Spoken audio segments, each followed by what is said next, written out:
Thanks for tuning in to Bravo Kent State Arts, a program highlighting many of the wonderful arts events taking place on the campus of Kent State University. I'm your host, Effie Tsengas, Communications and Marketing Director for the College of the Arts, and I'm excited to share just a few of these events with you. The college oversees all of the arts, including the School of Art, the Hugh A. Gloucester School of Music, the School of Theater and Dance, the School of Fashion Design and Merchandising, and the Kent State University Museum. We've got a great show for you today as we visit Kent State School of Art Gallery to see their newest exhibit, MFA 2013. Then we'll travel across campus to Kent State University Museum and visit with Curator and Associate Professor Sara Hume as she takes us on a tour of two of the museum's newest exhibits. Finally, I'll share part of our recent Thomas Schroth Visiting Artist Lecture Series, featuring celebrity actor, singer, dancer, and most importantly, arts advocate, Mr. Ben Vereen.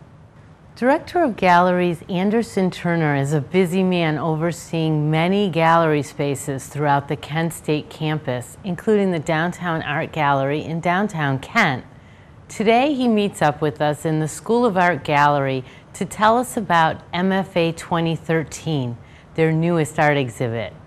I'll bet you didn't know Kent State School of Art's MFA program made it to U.S. News and World Report's list of top visual arts graduate programs in the country. Anyway, here's Anderson to tell us more about it all. Hi, I'm Anderson Turner. I'm Director of Galleries for the School of Art at Kent State University. You're at the MFA 2013 exhibition featuring the work of all currently enrolled full-time students in the MFA program at the School of Art. It's been curated by myself, grad student in art history, Brenton Paul, and grad student in textile arts, Catherine Shinko, both of whom are also my grad assistants. Kent State's unique in that it's the only school in Northeast Ohio that offers a terminal degree in studio art, which is an MFA or master's degree of fine art. So, what's unique about Kent State, or one of the things that's very unique about Kent State, is that it's one of less than a dozen schools in the country offer an MFA, a terminal degree in hot glass. So we get glass students from around the world to come and study and make glass and get their master's degree. One of the students, Scott Goss, this is his piece. It's probably hard to see on camera, but this is a piece of quarter-inch glass that has enamel on it. I actually helped him with this piece. The thing that, this little piece here that's, I don't know if you can see, is snow fence. We actually cut on our vinyl cutter here, and he used that as a decal to help make the imagery on the front of the glass. So it's part of what we do here at the galleries is beyond just hanging shows or curating shows. We actively work with the students in terms of their ideas, in terms of how they might want to install something, or in this case, if we have a piece of equipment that they could use or we could use and help them, we do. So it's really a teaching gallery as opposed to what you might find in a museum or in a commercial gallery setting. All of our galleries, all 6 of the galleries, are free and open to the public. So it's never cost anything to come in and check them out. This show is the MFA, MFA 2013, it's the biennial MFA curated show, meaning that every other year we do a show of everyone that is, the work of everyone that is currently enrolled full-time in the MFA program. And we went around and visited their studios, talked to them about their work, did the whole curatorial process, helped either we pick the work to be included in the show as curators, or we worked with the artist. Just depends on your curatorial approach, and that was really up to Catherine and Brenton. So in terms of we all have different approaches. I have an approach. I want to see what's happening in the artist studio now. So the pieces that I picked or that I talked to about, like for example, you can look around and see, but there's 2 large sculptures. This one here and there. I wanted to see what they were making in their studio. What's the freshest thing, or what represents you, what you feel represents you the strongest. So it just depends again on the curatorial bent that you take as a curator. But no, it's the plan with this show, and this is the first of its kind really, is that every other year we'll be doing this, and then so next year we'll be doing the faculty show. In the faculty show's case, we don't have a curator. Faculty tend to scoff at that, frankly. So I put out a call for all of our current faculty and our emeritus faculty, and work that way. And I curate it if I have to, just with me. And I try, again, I limit them to work that they've made in the last 18 months, but for the most part, even 90% of our emeritus faculty are still working and producing. So they're both really fun shows to do.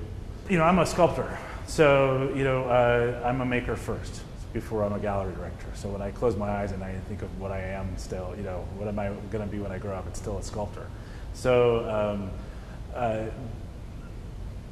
for me, it's a very comfortable place to be. I don't really come from an outsider's bent. I don't even come from an art historical bent. I come from a maker's point of view. So again, that's probably why I'm attracted to what they're making right now, what research is happening in their minds right now, or what kind of research are they doing, or what work are they technically might be happening, in the case of some people, because sometimes there's very technical things, like with a ceramic artist, like what kind of glaze might be they're using, or if they're trying to cast things, how are they doing that? I'm a master mold maker, so I could talk to them at length about that. So I give them, I'm not really teaching in that way, except that I'm walking in from a curatorial standpoint and having them, they have to talk about their work. So this is an opportunity to represent themselves. An artist is a walking, talking small business owner.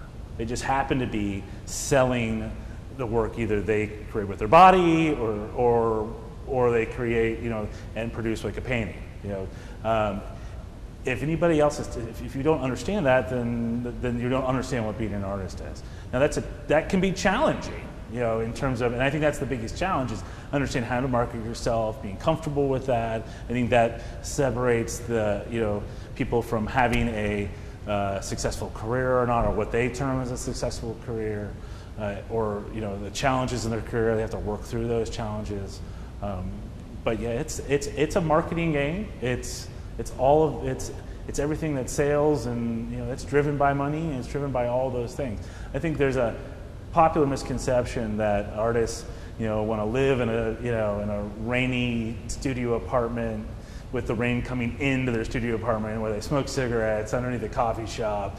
The only person I ever knew that lived like that was someone who was a multi-millionaire, and they chose to live by how they envisioned an artist might live in some weird Tom Wolfian bizarre concept. For the most part, artists are just live like policemen, firemen, lawyers and bankers. They live middle-class lives. They work hard. Most actors I know live that way too. It's very much a blue-collar world for us. The difference is that obviously we're trying to attract patrons and trying to sell work, and that can be challenging, especially if your work is worth a lot.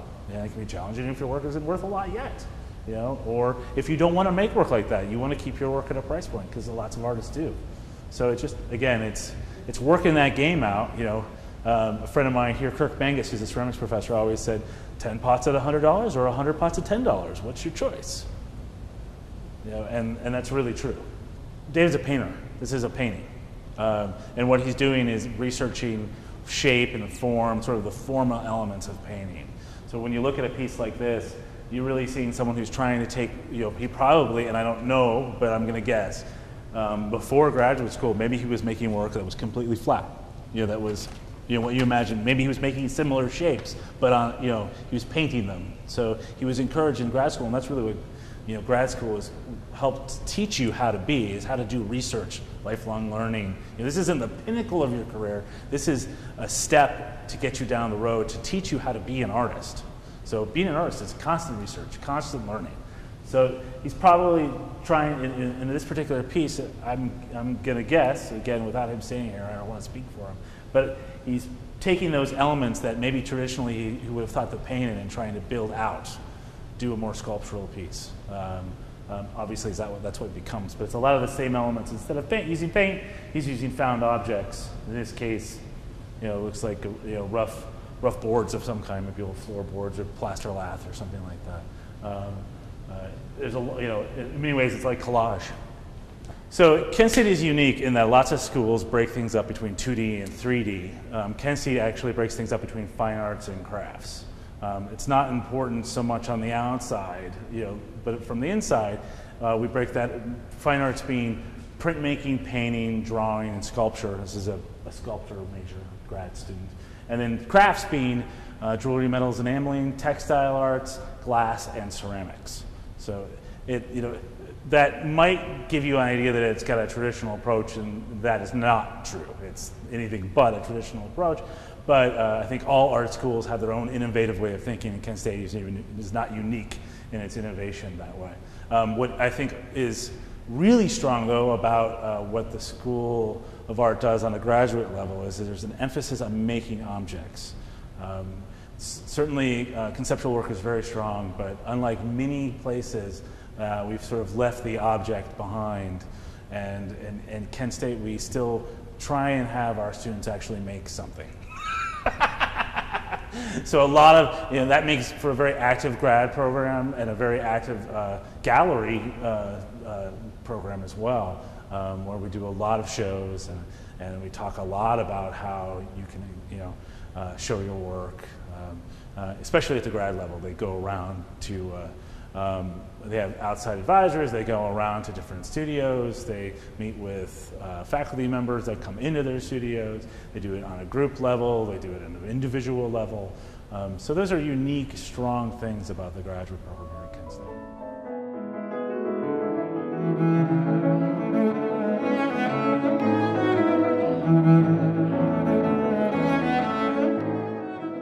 Our next segment takes us on an intimate tour of two exhibitions on display at the Kent State University Museum. Located on campus in the statuesque Rockwell Hall, the museum is well known throughout the country for its vast collection of fashion and decorative arts. Its 8 galleries feature changing exhibitions of work by many of the world's greatest artists and designers. Let's check in with Sara Hume for a first-hand look into this wonderful resource located right in our backyard. My name is Sara Hume. I am Curator Assistant Professor at the Kent State University Museum. This exhibit is Fashion Timeline, 200 Years of Costume History. And it's actually our new permanent installation. And so the exhibit itself will stay here, but the pieces are going to be rotated. So on once or twice a year, we're going to swap out the pieces. This exhibit is a survey of fashion history. So it runs from 1750s through the 1950s. And basically each decade has 1 or 2 pieces representing that decade. And those pieces are supplemented by graphics that are on the wall that review the basic contextual things that were going on at the time. So technological advancements, what was going on in fashion, political events. So these are all documented on the walls, and that is the background for the pieces. I am the curator, and so my role in the exhibit was to choose the pieces. I also chose which events and which items to discuss on the walls, and pick the pieces for each decade. And the idea that I was really going for with the pieces is to choose something that was very representative. And I tried to sort of complement the things that were on the wall. For instance, in the 1850s, you have the introduction of synthetic dyes. And so I wanted to pick objects from that period that were brightly colored, that went along with that idea that you suddenly had synthetic dyes. Putting together an exhibit, usually there's at least a year lag time. So you come up with the idea for the exhibit, and then you have to do the research and find the objects. And so we had to I actually pulled a number of pieces for each decade and then tried them on, and not on myself. I tried them on the mannequins to figure out how they would work, and there were always surprises. There's always surprises when you pick dresses, things that you're not expecting. A lot of times they don't have all the fasteners, or you'll find that they're stained or ripped, or they're strange sizes, they don't fit the mannequins. And so there's a lot of challenges in putting the exhibit together. And so that takes at least a month or two just to dress the mannequins. And so once we got all of that done, the other challenge to this exhibit was the graphics. And so I had to find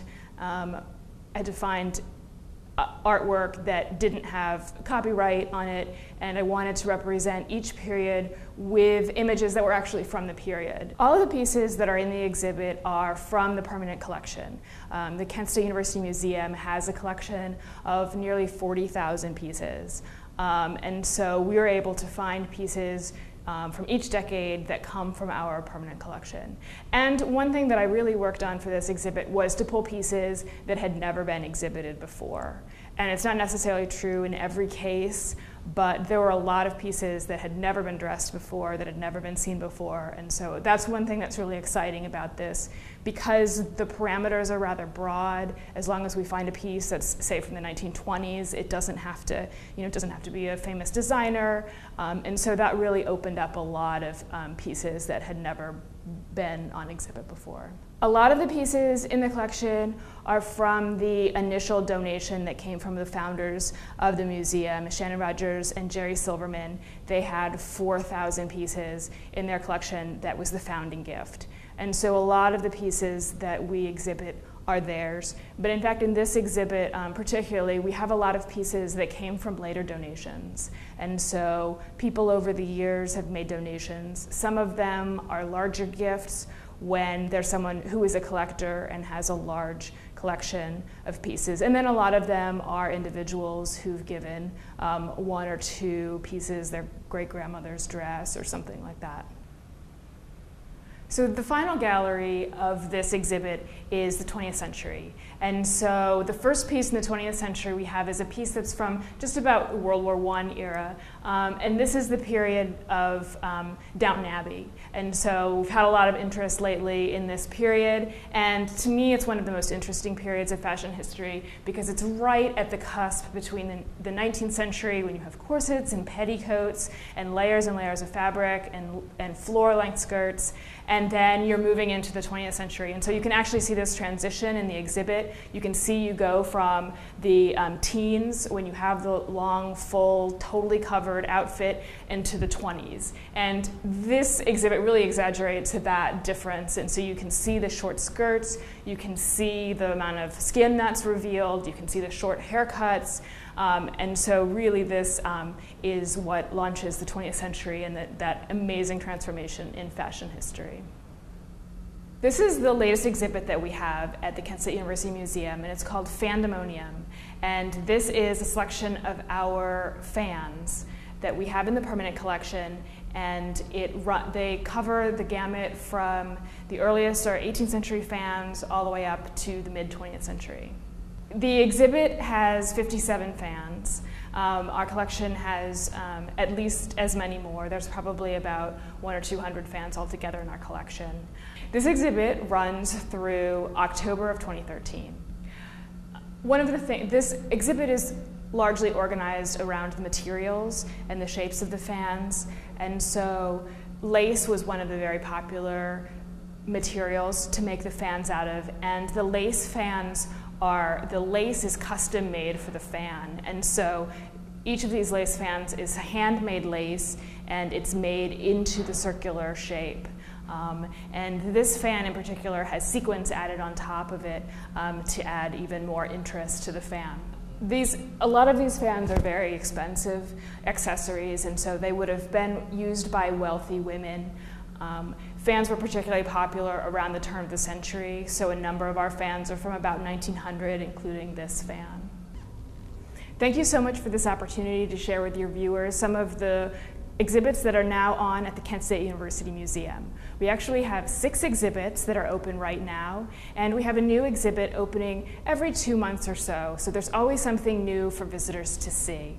We're open to the public from Wednesday through Sunday. We invite all of you to come and enjoy what we have to offer.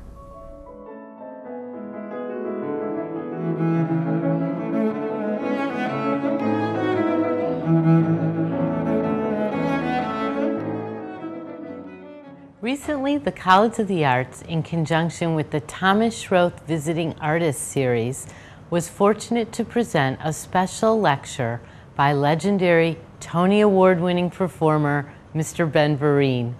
I thought you'd like to see a small clip about how Ben Vereen got the part of a lifetime. Good evening, everyone. Thank you for joining us this evening for this special event. I'm John Crawford, Dean of the College of the Arts, and on behalf of the college and the Thomas Schroth Visiting Artists Series, which sponsors this series, we welcome you to Up Close and Personal with Ben Vereen, and thank you for coming tonight. He's an actor, a singer, a dancer, a true triple threat in every sense of the word. His career has spanned the Broadway theater, television, and film. He is a Tony Award and a Drama Desk Award winner for his iconic performance as the leading player in the Broadway production of Pippin. Other Broadway credits include Hair, Jesus Christ Superstar, Jelly's Last Jam, and Wicked, to just name a few. On TV, Ben created the role of Chicken George in the classic TV miniseries Roots.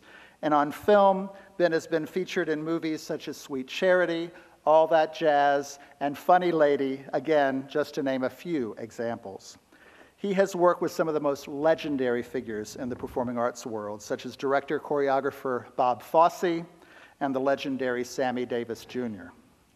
In addition to being a tremendous performer, Mr. Vereen is a passionate advocate for the arts and a truly inspirational man, as we have gotten to know over the past 2 days.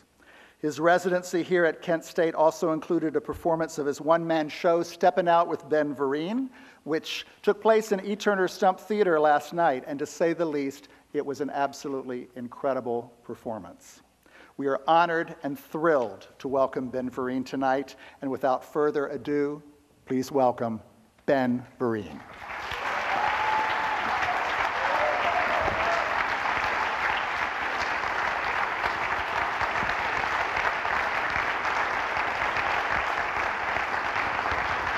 Thank you. Thank you. This guy by the name of Stan Margulies came to the show. Stan Margulies was the executive producer for Roots. He's sitting in the audience. After the show, he comes backstage and he says, "I want you to be my Chicken George." I didn't know what a Chicken George was. I said, "Yes, man, yes, I know. I just want, if I'm on the ship going, let me out of here, let me out of here." I was in Roots. I didn't care. Ended up being a monument. To this day, over 35 years later, we're still talking about it. That inner thing that holdeth the rein looked at that agent and said, "You may not believe in me, but there's something greater that believes in me." And I'm going to listen to that voice. This man's concept. But what's inside of me is greater than what you physically see. And I'm going to keep working on that. When Roots aired, it shook the world. Shook the world. We had no idea. We didn't do it to shake the world. We did it because when I was growing up, there wasn't too much information about African Americans in the textbooks. You were a slave, and Lincoln freed you. But here was Alex Haley, who had gone back to Africa, found his story, came across the ocean in a steamliner in the hull of that ship, wrote the book Roots, and gave it to the world to talk about, scratch this and smell where we come from, the flower, the soil. That we too as a people, this is our Holocaust. And it has to be told. We didn't have our slave masters, we didn't have the technology like that madman Hitler to film everything. But this is our Holocaust. Tell the world. And we told our story. And what happened? Everybody in the world started running to the Census Bureau to find out who's in their family. 35 years later, people are still talking about the impact that Roots had on their lives. But had I listened to my agent,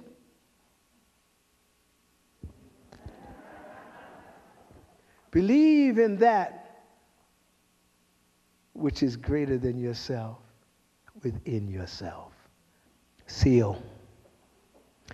You help them dream their impossible dreams. You help them fight their unbeatable foe. You help them bear with unbearable sorrow. You watch them run where the brave dare not go to right the unrightable wrongs. You help them love pure and chaste from afar. You'll help them try when their arms were too weary to reach their unreachable star.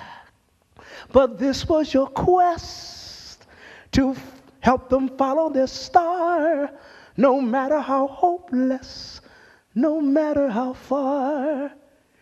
You were willing to fight without question or pause. You were willing to march into hell for their heavenly cause. Now the world will be better for this. That one people, scorned and covered with scars, you still strove with your last ounce of courage to help them reach their unreachable star.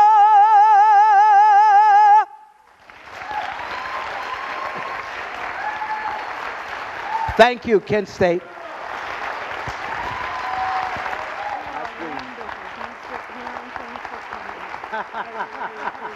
Every time. I'll see you in the garden.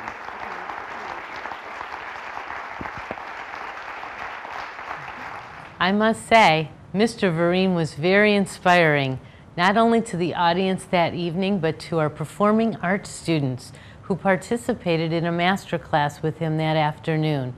Those students were on the edge of their seats. Well, we thank Mr. Vereen for such a memorable visit. I hope you'll join me again next time as we explore more exciting events and meet some new creative people here on the campus of Kent State University. Until next time, enjoy the delightful sounds of music faculty members Donna Lee and Keith Robinson from their CD, Mendelssohn, Complete Works for Cello and Piano. For more information on all arts events at Kent State University, visit www.kent.edu/artscollege.